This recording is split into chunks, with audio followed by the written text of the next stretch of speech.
You're hanging out in the House of Sunny podcast, where it's always sunny, mostly because of your host, comedian and YouTuber, Sunny Lohman. Want to know what Sunny and her friends are thinking about this week? Well, here she is, Sunny Lohman.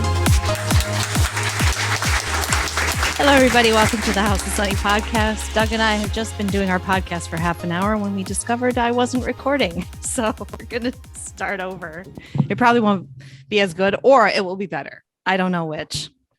But we are going to talk about the country whose sovereignty has been violated, whose people are in danger of dictatorship, and that's America, right? And Canada. And Australia. So we will get to the State of the Union, but we're also going to discuss the Ukraine situation. And, you know, I was just saying that I don't really know which side to agree with because none of them really care about gay people. So I'm thinking that we just don't care because that's right. They're both bad. None of them have transgender generals. Mm-mm. And that is the measure of goodness in the world today. So fuck them both. Yeah. That's what I have to say. Exactly. Where's the diversity here? There isn't even diversity of, there's no diversity of race, sex, or gender. I would be for Putin if he had, like Biden, if he was nominating black women to his cabinet and LGBT people and stuff like that. Then I'd be all for it. Or if he started wearing a dress. Yeah. In fact, he's been getting a lot of bad press lately. Hat. We should send him a little message. Maybe we can tweet him. Hey, Putin, we've got an idea. You want some good press? Identify as a woman. Right. Hashtag. Or Putin. even just go gender neutral. Because even that today is if he becomes a they, them, then maybe I can get behind Russia. Yeah. What are his pronouns? Do we know? Has anyone asked? Should put those out on Twitter. Seriously, because I can't decide until I have this information. Good point. All right. We got our priorities straight. We live in ludicrous world. And to that point, I'm having a hard time thinking that we're the good guys as we go over and, I mean, all the propaganda and all the news lately, Doug, don't you? It's like, what you're supposed to think. It's pretty clear what we're supposed to think. I don't know very much about it. I'm kind of refusing to look into it because it's kind of a non-issue for me. I'm not Ukrainian, and I understand that there were some agreements that maybe were not that people think we're beholden to, but I also think there were like when the U.S. promised not to expand NATO into Ukraine and Georgia. Exactly. In the early 1990s. There seem to be a lot of agreements broken here on both sides. So that's really not an argument to me that people are dying and hurt. I feel sorry about that, but there are people dying and hurt all over the world. And I can't be responsible for every shitbag fucking dictator in the world. And I mean, you made a really good point in the half hour that we didn't record, that ask yourself, are you willing to go and die for Ukraine? And if you're not, why do you think it's okay to send somebody else to do that? Right. Or if you're not willing to empty your bank account for Ukraine, then what are you doing? Because that's what it's going to do. They're going to charge you a price for this war through either money printing or just more spending of your tax money. And that's their favorite thing to do, is to line their pockets and their cronies' pockets with money. And Afghanistan ended, so we need a new war because it was very lucrative. COVID is ending. Wait, what? Wait a second. What's COVID? That's not in the news anymore. You don't remember that from a couple of years back? No, I don't. Yeah. Can you explain it? I know something happened. And there were these like Canadian guys, and there were trucks and stuff. And it's a long time ago, Doug. Yeah, just forget it. It's all about Ukraine. Keep up with the news. The news cycle. Sorry. I forgot what I was saying. The point is, I don't know. We're being manipulated. We are being manipulated. And I don't know who or why. I mean, I can make a lot of guesses. I just know that I'm being manipulated. I don't know the truth about the situation. I think you've done more work on it. Mm-hmm. Do you want to give your deep dive Sure. take? Because my gut common sense take is, why should I care? I don't even think we're the good guys. I'm really concerned about my freedom and the dictators that I feel like are in charge right now, not only of the government, but the media and the corporations. I feel like I'm living under fascism. I'm living in a dictatorship state, California, where my governor can basically tell me that I can either have a business, leave your house, can't leave my house. Can I go to a grocery store? Do I have to wear a mask? Does my child have to wear a mask? Can I start a business? Can I cut someone's hair? And you have to inject yourself with drugs. Oh yeah. And I'm supposed to inject myself with drugs, or I'm going to live a second class life. And that is my concern. And I'm sorry, I don't have anything left to give. I don't want to give anymore. We have so much to do here. So when this flared up and it was just everywhere, and it was oh, if you don't agree with this narrative, you love Putin, you love bad guys. Right. And I'm like, is Putin really worse than Justin Trudeau at this point? Right. So my gut is like, no, he's just Putin. And Justin Trudeau has nice hair. And because he says things softly and the way that he talks, have you noticed? I'm going to learn to emulate it, because he does this sort of breathy moralizing. But Sonny, Trudeau doesn't allow people, or Putin doesn't allow people to protest the government. Oh, he doesn't allow. You mean people like Trudeau? He freezes people's assets if you protest the government. Yeah. And he declares martial law in order to remove protesters. Right. Wait a second. Tell me how. And he forces people to inject themselves with medication against their will. Wait, were you talking about Putin there? Sorry. Or Trudeau? Yeah, I don't know. I don't know who I'm talking about. One is really good and one's really bad. Yeah. And so therefore, that's all you got to know. Whatever Putin's doing equals bad. Right. Which they've set us up for 5 years with that too, with the whole Russian collusion thing, which was fake, everybody. So shed that anti-Putin stuff. He is just a man who is a dictator in charge of his country, like many, many other dictators in charge of their country. So I'm just like, how about the Chinese that we do hundreds of billions of dollars of business with a month? Right. Who have concentration camps right now. Right. So, but like you were saying, Sonny, so all of a sudden this is, COVID, the truckers, the Hillary indictments from the DOJ, and the Durham investigation, which uncovered that the 3 years of hoaxes of this Mueller Russian collusion hoax was all ginned up by Hillary and her campaign. And they spied on a sitting president in the White House. Oh, forget that's all that. Not important. Yeah, forget it now. Putin has just invaded a country under the bridge for his best interests of his country because he's worried about them joining NATO. I'm supposed to care about this? I'm sorry people are dying on both sides. I don't want Russians to die and I don't want Ukrainians to die. But I can't, I have so much to be concerned about here. My own freedom is at stake. And I know that this war is enriching my enemies. Because who else does it enrich? It enriches the bad guy corporations in bed with my bad guy government. It just puts more money in their pockets. And probably people like Soros and the globalists and those people too, right? Yeah, right. Because they profit from war. From war. And off of our backs, by the way. It's another way to leech our tax money and the value of our currency and put it in their pockets. So we pay for it. We are it's a wealth transfer scheme. Right. I'm supposed to care. It's taken me many years, Sonny, to go from like my Top Gun ideology of the 80s, the rah-rah, like bomb America. Gaddafi, America, Top Gun, like that whole mindset, which. Do you remember we attacked Iraq for Kuwait? Yes, for Kuwait. And then we attacked Iraq for no reason. Yeah, because what? And killed millions of people for nothing. And we invaded Afghanistan and occupied it for 20 years and killed thousands of our own people, thousands of Afghanis for nothing. And it took us more than 10 years just to get trillions of dollars. Yeah. And where did that money go?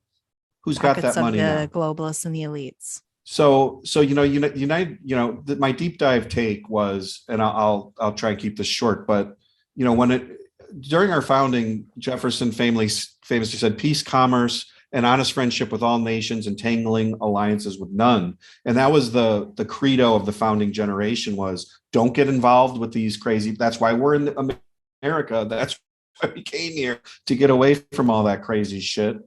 And we were revered for throwing off an empire and for minding our own business for 100 years until World War I, World War II. We become a superpower. And all of a sudden we've got this new ideology that really comes as of World War I, right? This new ideology it starts in World War I, but it really gets going during World War II. Because what was our business in World War I, which was maybe one of the stupidest wars that anybody ever fought. I think everybody agrees with that it was dumb and it was a slaughter.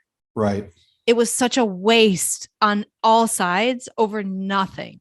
And set us up for World War II. Yeah. The whole post World War I, divvying up of it in the sanctions on Germany. Anyways, so but the whole notion that this idea of liberal hegemony comes to the fore after World War II, and this is the idea that we need to spread democracy, and of course this is under the guise of there's some legitimacy to protecting us from the Soviet Union and from the spread of communism, but there was also a movement in the foreign policy establishment of this time that America is going to be has a moral duty to be like the world's policeman. We're going to commit coups in Iran and Guatemala and the Congo, and we're going to go to Vietnam and fight a war there. And it's like we have freedom, we owe other people freedom. Right. This is our duty now. And in the meantime, really what we're doing is projecting American power. We're protecting American corporate interests. Right. We're lining the pockets of these deep state people that are all making tons of money from these operations, but it's all under this guise. And this is Democrat Republican. This is not like, the one side. This is the Democrat Republican foreign policy establishment for 60, 70 years. Yeah. Has endorsed this sort of like liberal hegemony where we're going to go around the world. And we have bases and scores of countries, and we're going to get involved. We've been in 7 major wars since World War II. We've been at war 2 out of 3 days since 1989. And so, wait, say that again. We've been at war 2 out of every 3 days since 1989.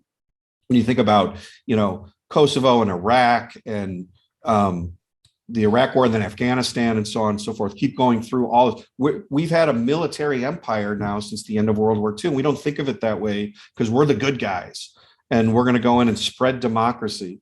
And the problem with this is that it doesn't work. And name a place where it's worked. There's and you could go through, there's unintended consequences from these actions.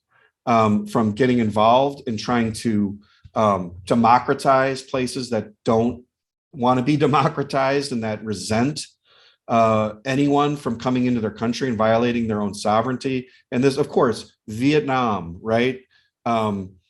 Iran, Iraq, Afghanistan, all these different countries that we've been involved in Central America, South America, all over the world we've been involved with. And so, there isn't anywhere, even in the West, the way we have our troops around Europe still. And, we're just involved in everybody's business. And I think when the Soviet Union was there was still a check because it was like multipolar. So you had the US and the Soviet Union. So there was only like kind of so much we could do. But when the Soviet Union collapses in the, 1990-ish, we become the sole superpower. And now we have really no one to check us. And so the neocon and the foreign policy establishment gets this idea that, hey, now's the time. We got to spread democracy. We need to invade Iraq and Syria, and we're going to establish democracies there. And this will stop, terrorism and the proliferation of nuclear weapons. And somehow we're going to go to these like third world Middle Eastern countries. And here comes the United States. Yeah, we're liberated. And all's going to be well. And of course, this was a globalist pipe dream.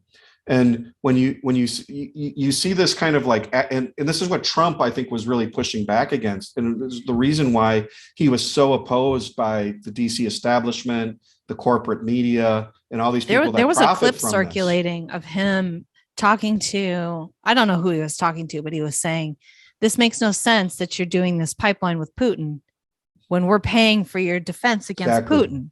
So why are you doing deals with him and basically tying yourself to him? Your country needs energy. You're going to get your energy, which is like the critical commodity, from Putin, and then you want us to protect you from him. It doesn't make any sense. Yeah, they're entering and he was that saying Nord Stream that in pipeline. this thing, and I'm like, this is why I really liked Trump. Were these moments where he's this outsider, he's not part of this cabal, and he's like, what are we doing here? This doesn't make any sense. At him. Yeah, we're the American taxpayers are protecting Europe with this NATO alliance, and we're spending all the money for it. And now you're doing a deal with Vladimir Putin for this Nord Stream pipeline that's going to make you even more dependent on Russian energy. Like, why would you do that? I feel like there's something here too where it is both parties, because like, you know how there's things where the Republicans tell their base, oh yeah, we're against unified medical care. We want medical care to be free. And the Democrats really push for it, and the Republicans don't really stand up against it. And then it just kind of happens, and we go, oh, if only we had more Republicans in office. But really, they're both for it. And this is one of those issues where the Democrats have to realize their people might say they're not for war, but they are for war as much. No, they're more so. Or more so than the neocons that I always regarded as the hawks. Right. No, this was where's the Democrat pushback on this? This is Democrat, Republican. This is the Clintons, the Bushes. These types of the neocon foreign policy establishment, the liberal progressives. They're all in favor of this. On the Democrat side, I hear speaking out against this is Tulsi Gabbard. Yeah, and look what they did to her. Look what they did to Rand Paul, Trump, Tulsi Gabbard. Anyone who speaks out against this liberal hegemony idea in foreign policy that we're going to be the global policeman gets. And why? Because there's trillions of dollars at stake. And influence and control too. It's not just about money. I think it is about, and I think that there is some weird psychopathic kind of tendency with progressives to control other people. I'm going to do what's good for you, and I'm going to make a lot of money in the process. Yeah, it's so crazy. And we are being so manipulated to pay attention to this conflict so that they can just do this at their whim. They can just go to war, and they're going to risk nuclear war, which will hurt us. I mean, I heard that Putin moved his family to some bomb shelter, and I'm like, all these elites have bomb shelters. It's us that's going to get bombed, you know? Well, you put this, so this axis of like kind of like realistic politics versus like this liberal hegemony, globalist idea where there's no borders and everybody has rights and we have to go out there and protect everyone, whether or not, and there's no such thing as sovereignty and nationalities and nation states. It's just, everyone's a global citizen and it's up to the United States has this moral duty. That's a good connection. I never thought of it that way because they're selling it to us that Ukraine has sovereignty, even though we don't supposedly have sovereignty. We have this open border that we have to allow everybody in. But it is consistent because they're regarding Ukraine. No, they don't have sovereignty. We're in charge of Ukraine. Yeah, it's our or the global. They're part of the global community. Is the one that decides what happens in Ukraine. Right. And then when you hear Ukraine leaders basically being pro-European Union, and like I've seen a couple clips of that where they're pretty much progressives. I'm like, what am I doing over here? I don't support this. I don't support Ukraine being part of some global cabal. How about we just keep them separate? And maybe we're even better off if they're a part of Russia. Well, another thing that's really frustrating me is the level of not only naivete, but the ignorance of even the recent history with respect to what's happened in Ukraine and how the West has been culpable in provoking this kind of action, where in 2014, we spent billions of dollars fomenting a coup in Ukraine to install a pro-Western, to remove a pro-Russian guy, Yanukovych, and install a pro-Western regime, and where the country, Ukraine, is very divided. Half the country is sort of like Russian ethnic, Russian language, they're pro-Russian. Half the country is Ukrainian, nationalistic. And so we went in there and installed a pro-American, pro-Western regime, and then started talking about how back in 2008, we're talking about how we're going to allow Ukraine and Georgia to join NATO. And what does Putin do? He invades Georgia. That provokes that war. And then right after we foment this coup in 2014, he annexes Crimea. So he's telling you, this is the line in the sand. Yeah. And whether you think that's legitimate or not, the fact is this guy is going to protect his regime, and he's not going to allow this to happen. He's not going to allow the eastward expansion of NATO to his doorstep. Yeah. It's interesting that he didn't move when Trump was in office. So there was some deterrent there with like a rational presence in the White House. And, whatever you think of Trump, you can't say that what we have going on today is not weaker, a lot weaker. No, I think he sensed that this is the time. It's an opportunity that he needs to take advantage of, because he's been wanting to do this, because it's protecting his country. And I mean, I don't know what Putin thinks, but when he invaded Crimea, I fell for it. I fell for the propaganda. I thought that was a bad thing. I thought he was a bad guy. Of course, Putin, and it was the same talking points. Putin bad, anything Putin does bad. And there was no context provided, or, he's always sort of the bad guy. But if you step back and go, wait a sec, okay, why is Putin worse than the guy running Ukraine or the group running Ukraine? I don't really know enough about it. Why is Putin worse than China? Than the Chinese? Than Xi, whatever the hell his name is, with the concentration camps and the spying on us everywhere, and the fact that their economy is as big as ours or bigger, and they have a massive military. Russia, his economy is the size of still France. Kind of scary though. They're a nuclear country. Sure. But my point is just that it's not like a backwater where there's like a dictator. It's a major power. That's a worse dictatorship than Putin, you could argue. And then, so I fell for it with the Crimea thing. I fell for it completely. And what has really changed, I think, for me, is when Trump was elected, when the media literally fell apart and began just literally lying. And I saw through whatever veil I thought that there might be some legitimacy to the things that they said. I thought, well, sure, they have their ideology and they have their bias. I thought of it as a bias. Yeah. Now I realize it's an outright fucking lie. And they're in cahoots with the government, who are all bad. And, Republicans, Democrats, whatever. And I mean, it's kind of an eye-opening thing to realize, well, and then with COVID and all the tyrannical behavior from the Western leadership and this obvious globalism thing going on with this Great Reset and this environmentalism and this, that's right in my face. That's not a conspiracy theory. Like, they're literally writing books about it and doing it. So what? Yeah. The Great Reset. And then I watched Justin Trudeau trample his own fucking people with horses and brutally arrest protesters after he fled the city. I mean, like, he's such a fucking tyrant. And I'm supposed to look at Putin and go, oh my God, he's a really bad guy. We've got to stop him. I don't look at Putin that way anymore. And besides, I'm distracted. I want my own freedom and Canada's freedom. And that's more important to me than anything going on way the fuck over there.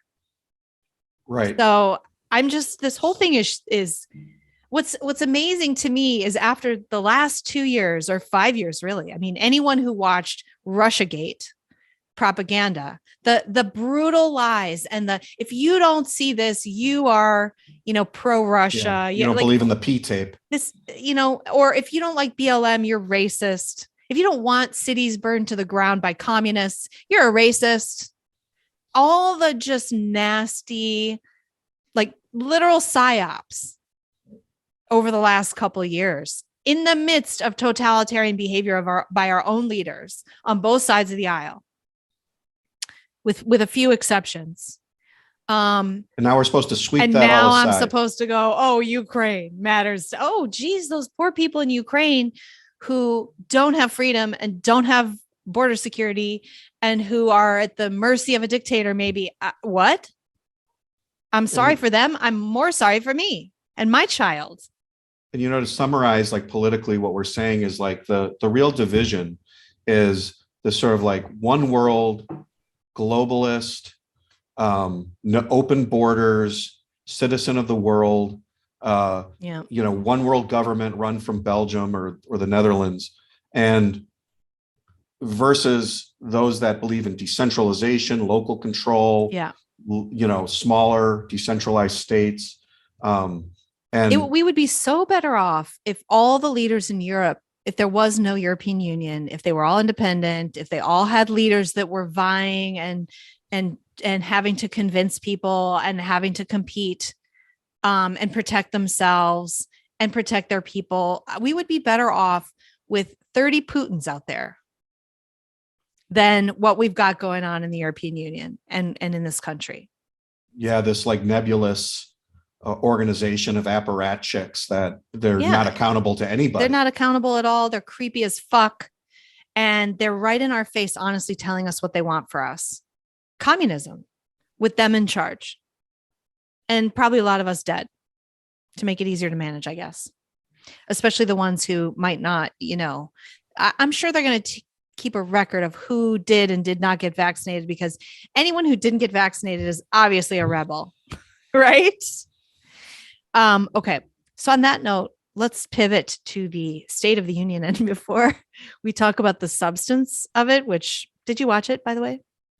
No, I saw the viral clips and read a little bit about it. Okay. You got to see I can't this. watch it. So Doug sent this to me this morning, and this is maybe the best thing to come out of it. Okay. So watch it from the start. Look at how fucking drunk she is, or whatever. She is high as a kite. Her eyes are glassy. Look at her. Look at that smile. Like, what's she doing with her hands? I don't know. And then she kind of almost falls over and then kind of sits down. Let's watch it again. She looks like she wants to F somebody. She's ready to be. Oh, she just loves. She's like, oh, has she taken ecstasy? Like, what is going on in her face? Yeah, she just touching herself and her hands is giving her so much pleasure. Look at her face. Watch this. Watch this face. Oh my God. Whoa. Oh, I don't even know what he's saying. And at that time, he was talking about some sort of like burning pits or something like that. War. He was talking about Afghanistan and like war. And I mean, I could unmute it, but it honestly doesn't matter. But it's not anything to be all smiley and cheery about. Not at all. What a creepy person she is. When Biden referred to the Ukrainians as Iranians, did you see Kamala Harris like mouth, like kind of like Ukrainian, like she heard him gaff, and then she was like saying like she mouthed. I'm surprised she even knows, because I don't know if anybody heard her explanation on some radio show of I should find Ukraine's a small country.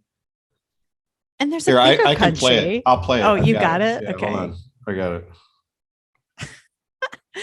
This was gold. And I'm like, does she think people are stupid, or are people stupid? I don't know which,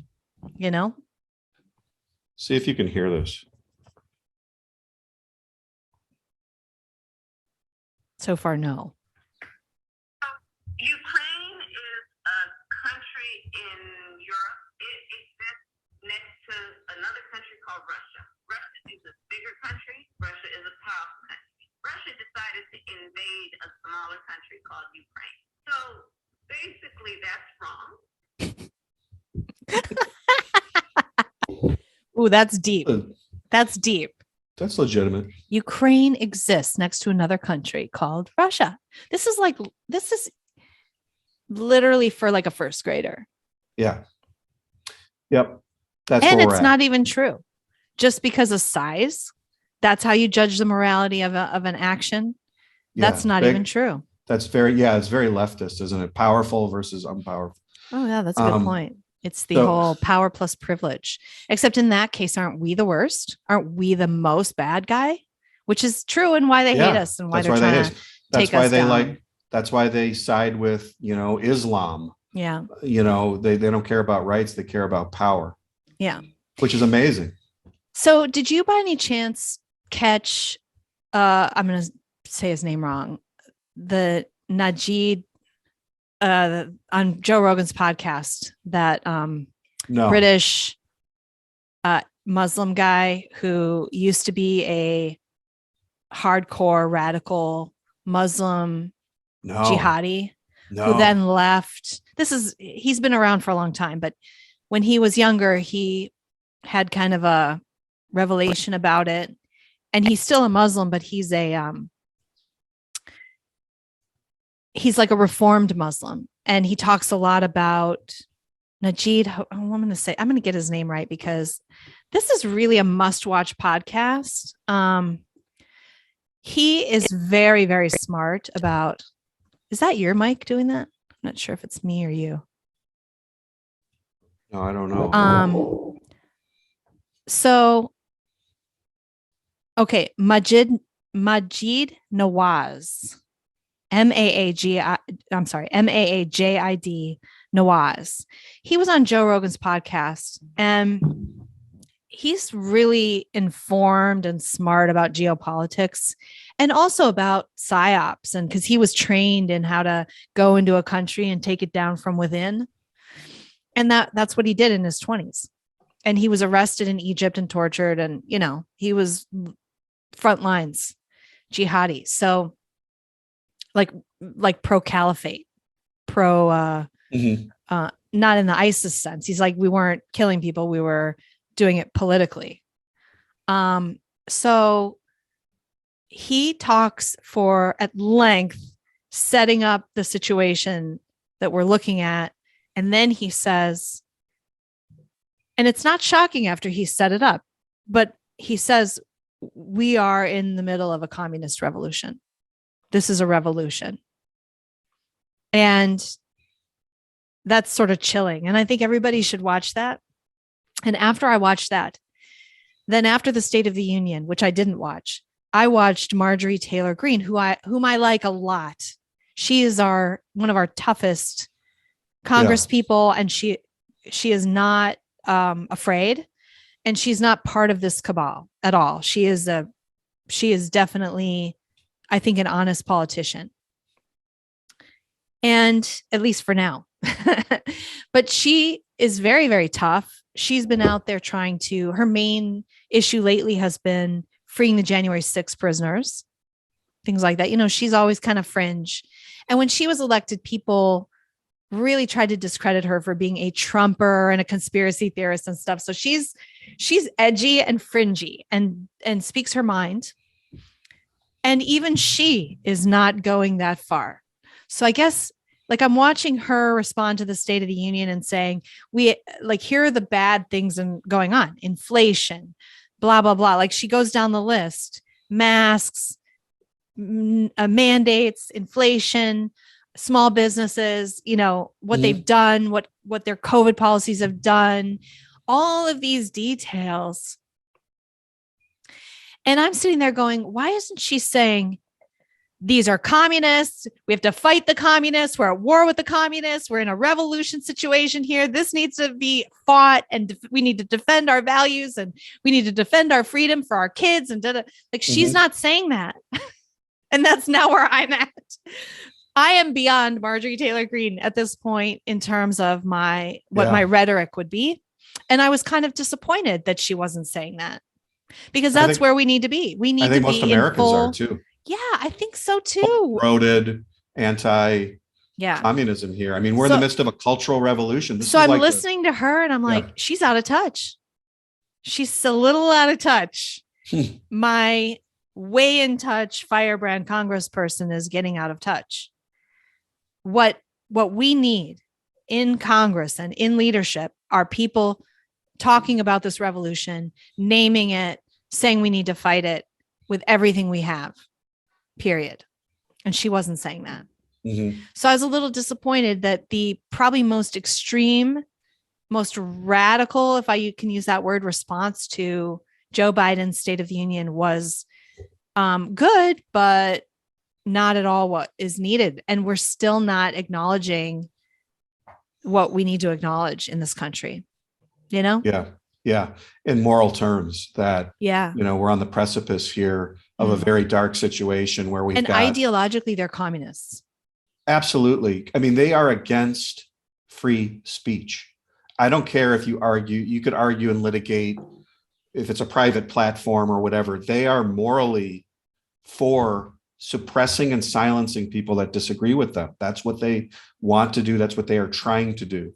And they will use private companies. They will use the government. They will do anything they can because that's what communists do. That's what socialists do. They do not want opposition. And so if you don't see that and morally call it out, that we are in an ideological and moral battle against people who really oppose freedom. They do not want you to control your own life. They do not want you making your own decisions. They do not, they want to control everything and everyone and profit from it. Right. That's it. And that is communism. And this idea that fascism is somehow different.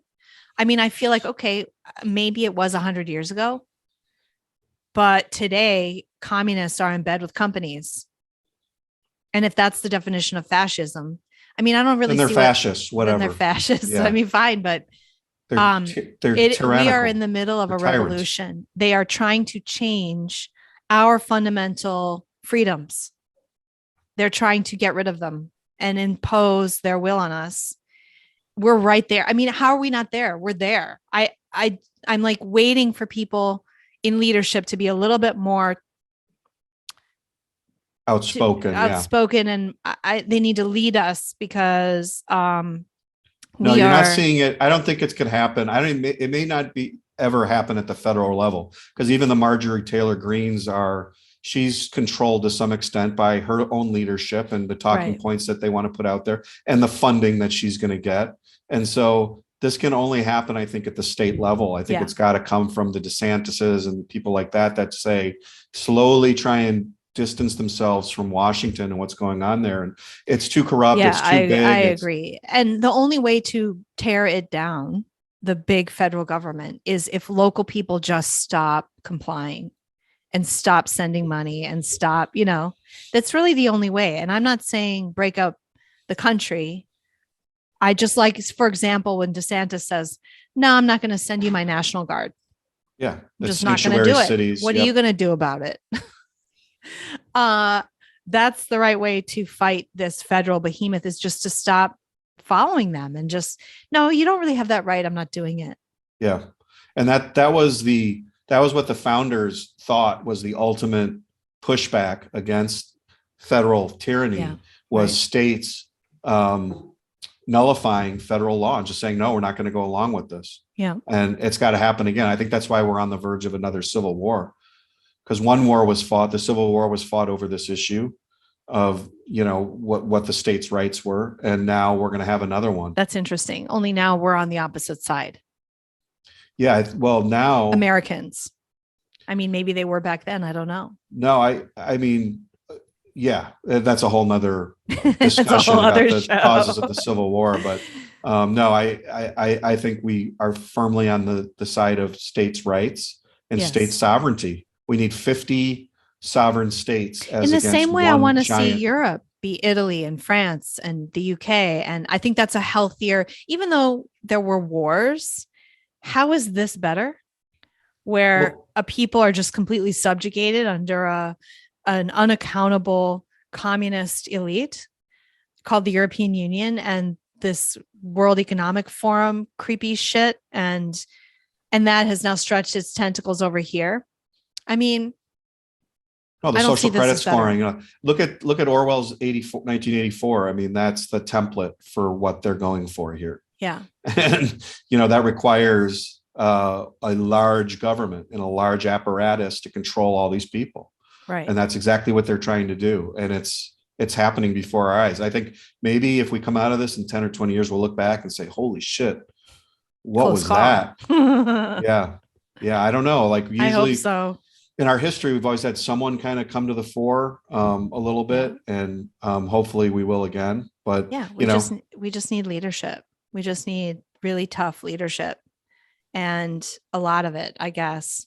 It is scary because you do see that a lot of people, even with this Ukraine business, I've been encouraged. I see a lot of people have kind of woken up, their eyes are open, they're talking about things. And honestly, those people, I've been seeing the people that I follow who talk about politics have all, it's so heartening to me when I have my gut feeling and my instinct go, what the hell is this Ukraine propaganda? Why is this avalanche of information coming at me with these pictures that turn out to be fake and stories of, the heroic soldiers who said F you, and the ghost of Kiev, it turns out to be like an actor or something. I mean, it was all this stuff. And my warning bells are going off like crazy that this isn't right, that this is fake, that this is being pushed on me. And I'm given one option. I stand by Ukraine. That's my only option. And there's no nuance and there's no other information and there's no discussion beyond that. And any discussion beyond that is labeled a Putin lover discussion. And then I see, were these people standing with the truckers? Right. And I see the people that I continue to sort of think usually align with me, like Tucker Carlson, or, like Zuby or James Lindsay, these people that I follow, on Twitter, and just like Candace Owens, they're all saying the exact same thing. What is this? This is just propaganda. Nobody buy this stuff. Stop buying this stuff. But then you see a Rasmussen poll come out, and the majority of people think we should go to war with Russia for Ukraine. The majority of people. Oh, I thought it was the opposite. I thought a majority said we should not. Oh, maybe I'm wrong. I hope you're wrong. Oh my God. But I don't know, man. It's like, how can you have gone through Trump and then COVID and not just be completely skeptical of what the media is doing? I mean, all the time. And one of the things James Lindsay was saying on Twitter a couple of days ago was, I don't have an opinion about this yet because I don't really know anything. Yeah. And that's okay. Like, it's okay not to actually have a take when you don't really know what's going on. Right. No, you immediately have to get out the flag and start calling for war and rattling a saber around, and not have any understanding of the history, of the context, what's going on in that area, what's been going on for the last 20, 30, 40 years, what's been going on for hundreds of years in that region. I'm supposed to think Putin's bad, but Angela Merkel is good. Right. And what Angela Merkel wants to do is somehow more honest and clean than what Putin's doing. I don't anymore. I didn't, I don't know if I ever have, but I think I used to at least basically trust Western governments a little bit more than I don't now. Well, no, Joe Biden wants to inject you with a drug against your will. Yeah. I mean, they want to stop you from speaking. Right. They want to shut you down. They want you fired. They want you to be a second-class citizen. Australia was sending people to quarantine camps. They literally want to, as somebody with major health issues, telling me what to do about my health really triggers me. I have been in hospitals where I've encountered these psychopath doctors that want to sort of against my better judgment, do XYZ, give me this antibiotic IV or whatever, even though I know it might hurt me because I'm sensitive to antibiotics. Or when you're desperately trying to have your immune system be as boosted as possible, you don't really want antibiotics. Right. You're trying to boost your natural immune system, and that takes you down. And then you got to take probiotics and do all that bullshit. Yeah. So, and there are doctors who get very controlling and very egotistical. I've said on the show before, there was a nurse who gave me a drug against my will. Remember when I said that story on here? For people who hadn't listened, I passed out in a hospital. And while I was passed out, literally in that minute or two that I was passed out, the nurse gave me a drug that I'd previously refused. I said, no, I don't want that because it gives me heart palpitations. And she gave it to me when I passed out. So there are people like that. And when you are in a hospital or sick or whatever, you are so vulnerable. And those people are there they're psychos. And I see that now in my own government with like, you will take this drug against your will. Best for you. Even if there are side effects that might hurt you or whatever, we know what's best and we're going to do it.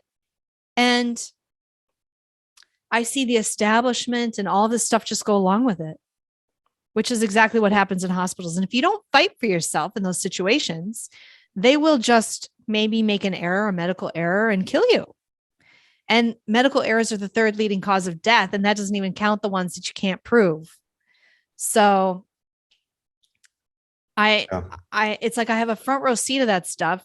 And so the last couple of years with all this stuff is really, really triggering to me. And it's such an unmasking, like what's happened over the last, since like Trump, the media, the corporations, the medical establishment, the global health cabal, these military alliances, all of it has been unmasked as, a fraud, corrupt, totally antithetical to freedom and individualism and individual rights. And if you don't see that now, you're hopeless. And so when something like this happens, like we go from like martial law being declared in Canada to the DOJ finally releasing who's culpable for this Russian hoax. And we've got COVID stuff going on, like Russian hoax, massive inflation, spying on a sitting president. Right. Massive inflation, everything that's going on. And all of a sudden we have a war in Ukraine and we're supposed to all just drop everything because of Ukraine. I mean, a war that we helped precipitate in our own ignorance and hubris by putting an alliance on this guy's doorstep and then jettisoning fossil fuels for relying on Russian oil so that he has leverage over you. And then being mad about that somehow. Yeah. And meanwhile, not doing anything about China and embracing China, which is a much worse dictatorship. He's now allying with Russia, by the way. Yeah. Who hasn't even condemned the invasion. So we're doing great work out there in the world. And I can't care about that. I need to care about home and continuing to fight the fight here. I want to see everybody start talking about the truckers again and the mandates and not letting these people get away with it. We know they're going to get away with it, but we still need to try to fight to have them not get away with it. Fauci should be in jail. And I just saw a mind-blowing thing the other day, and we can get into this in another podcast, but because we're going to end this one, that there are patents about around SARS. Did you hear this? I think so. Yeah. Apparently we made SARS with Fauci, and our agencies made SARS, the first one, the first virus. Mm-hmm. And then we helped fund. And there are patents for it. And then we also funded the research that resulted in SARS-2. So, jail, right? Right. And this comes out of China. And so, yeah. But our own people have done this. America. And not all China. Of Washington is in bed with the Chinese. All the lobbyists, John Boehner, the ex-Republican Speaker of the House, all these, he's a lobbyist for China. Like all these people are getting money from China, all of them. Yeah. But Ukraine, that's what we got to worry about. Right. It's unbelievable. It is unbelievable. Literally.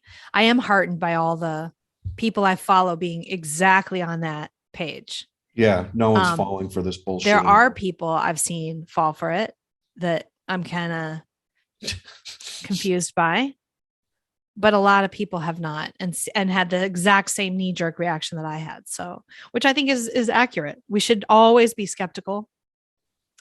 And I agree with Thomas Jefferson. We should not get involved in these things that just don't concern us. If you're not willing to die for it, then don't send other people's kids to die for it. Even if you're willing to die for it, go fucking die for it. Go die for it. Don't make other people die for it or go broke for it.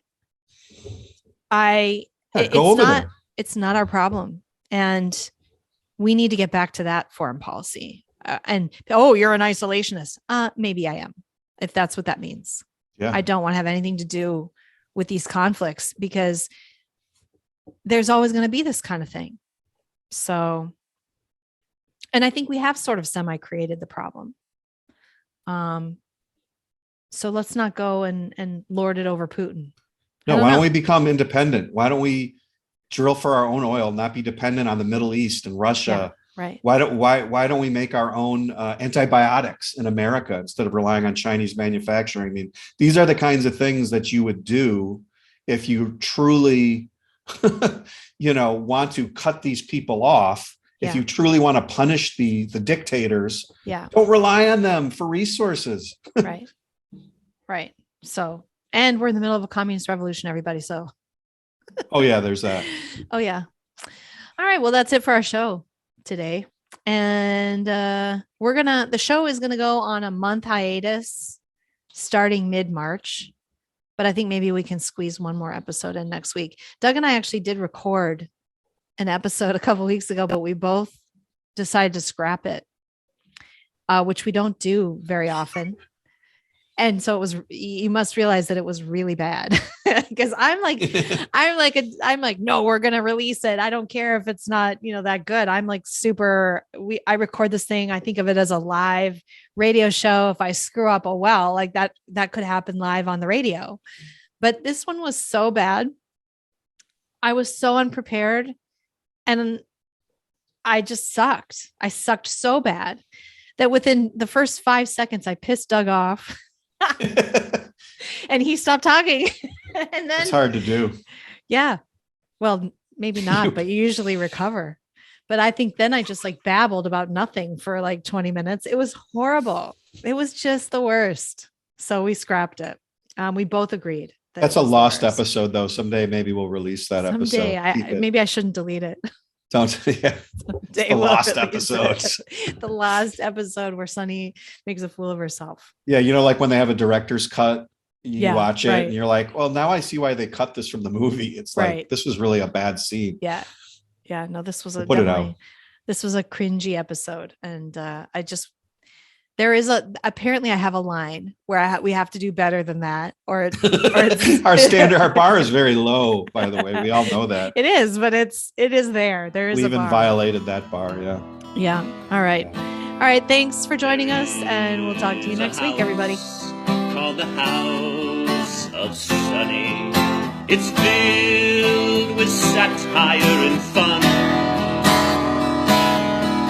It's been the demise of bad ideas, and we'll know what's right when she's done. So download this free podcast now and give perspectives you may lack. It's concise and right and achieves world peace, guaranteed all your money back. Last time, ready?